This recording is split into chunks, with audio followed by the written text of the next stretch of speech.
Inscreva-se no canal e apoie esse projeto. apoia.se/Cosmos Audiolivros. Contemplamos a magia disso tudo e a causalidade decorrente. A gente contempla a magia disso. Esse ponto da magia a gente podia pensar que é uma magia assim, tipo uma foto. Aquilo me enganou, mas não, é uma coisa muito mais complexa. Porque essa magia da aparência das coisas tem uma causalidade dentro.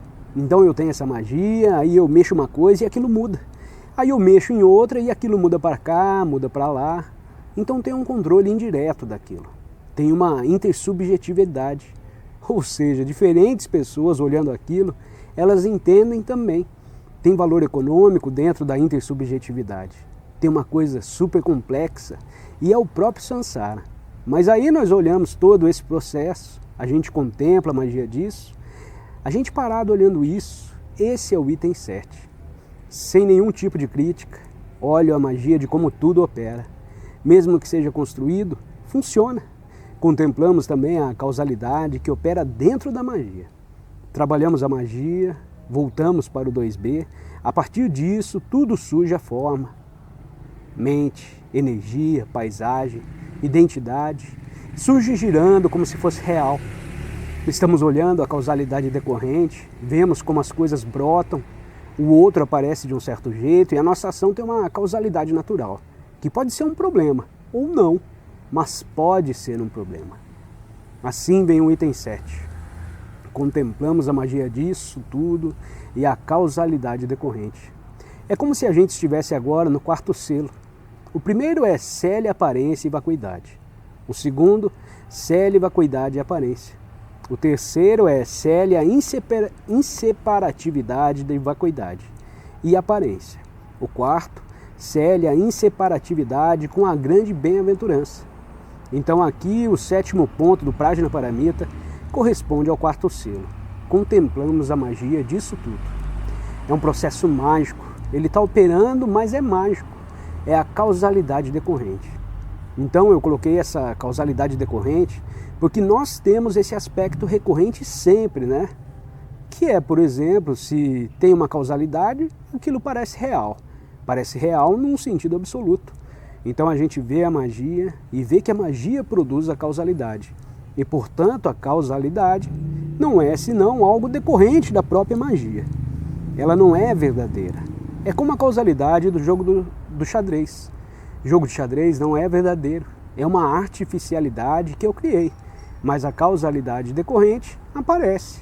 Eu posso matematizar, colocar no computador para pensar aquilo como se fosse real. Mas aquilo depende de como eu olho. Enfim, torre, bispo, etc. Depende de uma convenção que eu criei e não tem solidez ali. Aqui eu coloquei, contemplamos a magia e a causalidade disso. Isso é um ponto super interessante, porque surge o Lung e junto com isso surge a sensação de gostar e não gostar, de Vedana, o 7º elo, gostar ou não gostar, e nos movimentamos. Ainda que aquilo seja vazio, a foto não é a foto do filho, mas uma vez que ela produz um efeito, eu guardo aquilo que não é o filho, eu guardo a foto. Então começamos a gerar uma causalidade, criar objetos que produzem experiências e eu vou alterando meus estados internos, ou estabilizando estados internos de um tipo ou de outro, baseado nesses objetos e surge a causalidade.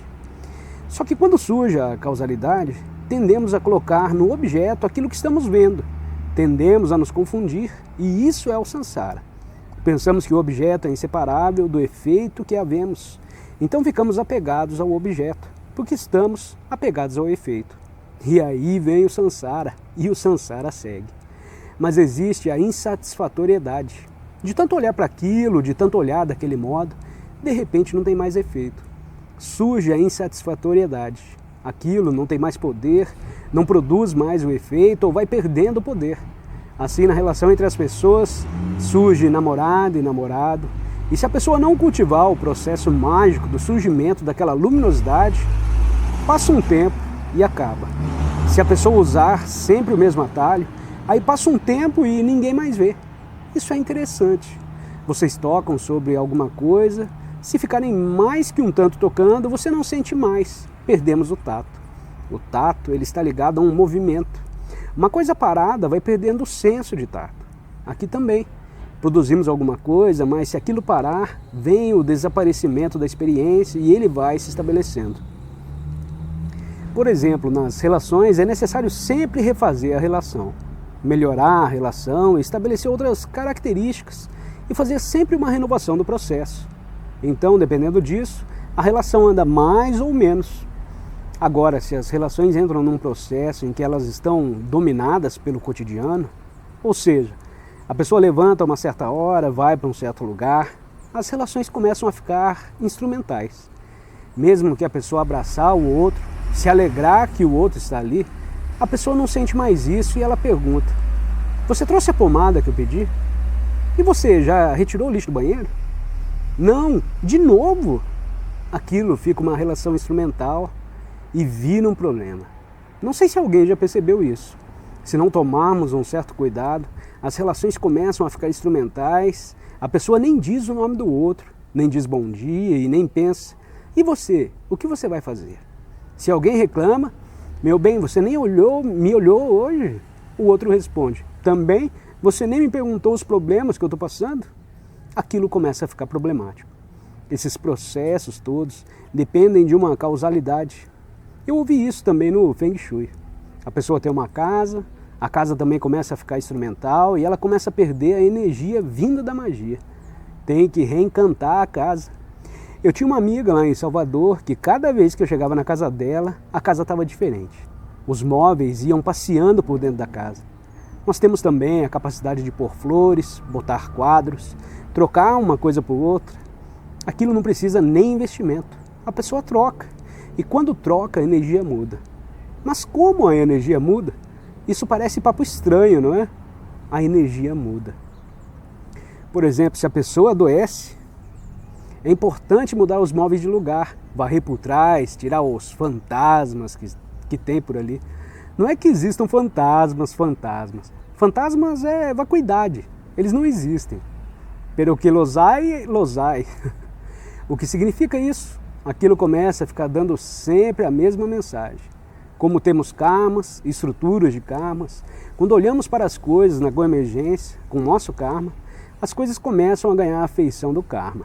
E quando você entra nos lugares, não só tu encontra a magia da felicidade kármica que a pessoa tem, como também encontra a magia das negatividades que ela também manifesta. Então aquilo começa a ficar meio que assim. Entramos nos lugares e de novo reinseta o mesmo tipo de mente. Melhor de vez em quando mudar de lugar. Trocar de lugar é ter uma faxineira mais ou menos.